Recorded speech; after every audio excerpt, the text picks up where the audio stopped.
Hello दोस्तों, आपका स्वागत है मेरे YouTube चैनल स्टोरी एक कहानी मेरी जुबानी में।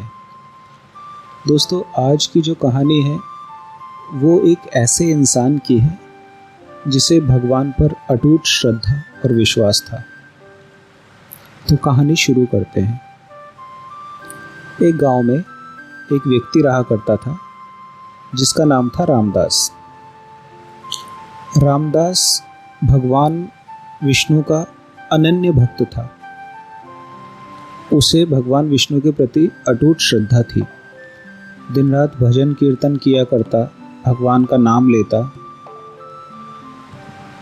और लोगों से अच्छे तरह से बात करता, सभी का भला चाहता था।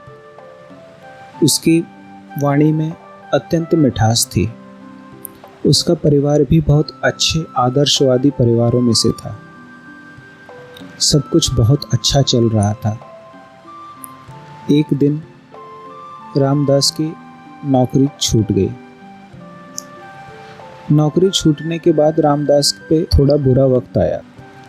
वो बड़ी मुश्किल से अपने परिवार का लालन पालन किया करता था। रामदास ने दूसरी नौकरी ढूंढने की बहुत कोशिश करी, परंतु उसे कोई नौकरी नहीं मिली। रामदास ने एक छोटी सी मिठाई की दुकान खोल ली। अब रामदास दिन रात मिठाई बनाकर दुकान में बेचा करता था। धीरे धीरे व्यापार बढ़ने लगा और एक बार फिर से तरक्की रामदास के कदम चूमने लगी। वो सुख समृद्धि से संपन्न हो गया। परिवार फिर हंसी खुशी जीवन बिताने लगा।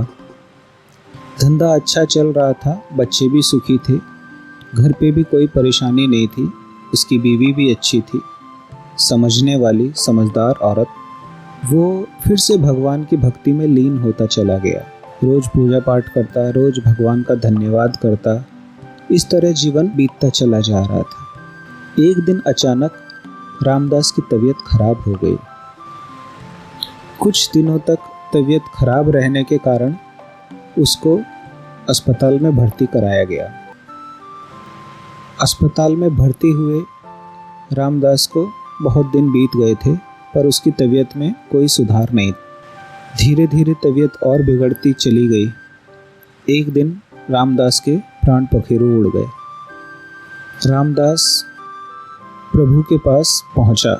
मरने के उपरांत जब उसने अपना देह त्याग कर दिया तो उसकी आत्मा प्रभु के पास पहुंची, भगवान विष्णु के पास पहुंची। उसने भगवान विष्णु से हाथ जोड़कर प्रणाम किया।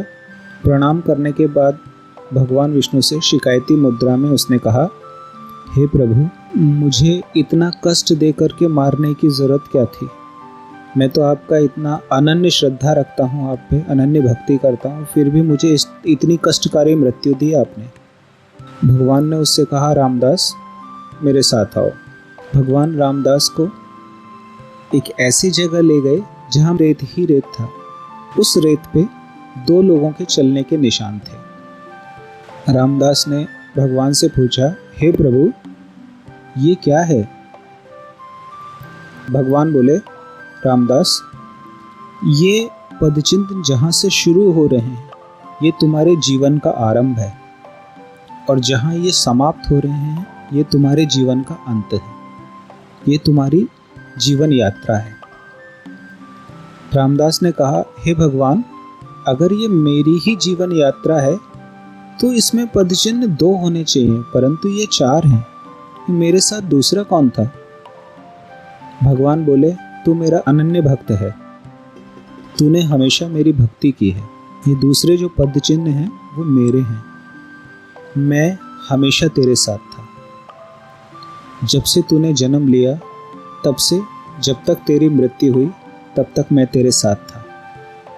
रामदास ने देखा कि एक जगह सिर्फ एक ही इंसान के पदचिन्ह हैं और वो पदचिन्ह कुछ दूरी तक जा रहे हैं, उसके बाद फिर से 2 इंसानों के पदचिन्ह हो जाते हैं। रामदास ने कहा, प्रभु, यहाँ ये पदचिन्ह सिर्फ एक ही इंसान के क्यों हैं? प्रभु ने कहा, रामदास, ये वो वक्त है जब तेरी नौकरी चली गई थी। तू बहुत परेशान था, दर दर की ठोकरें खा रहा था, लालन पालन नहीं हो पा रहा था, तेरे परिवार पे विपदा आई हुई थी। ये तब के निशान हैं। अब रामदास प्रभु की तरफ देखते हुए बोला, वाह प्रभु, आपने बहुत अच्छा किया अपने भक्त के साथ। ऐसे ही होते हैं क्या भगवान? जिस समय मेरे को सबसे ज़्यादा ज़रूरत थी आपकी, मेरे ऊपर विपदा आई हुई थी, उस समय आपने मेरा साथ छोड़ दिया। आपके कदमों के निशान तो यहाँ नहीं दिखते। भगवान मुस्कुराए और रामदास से मुस्कुराते हुए बोले, रामदास, ये जो कदमों के निशान हैं ये तुम्हारे नहीं, मेरे हैं।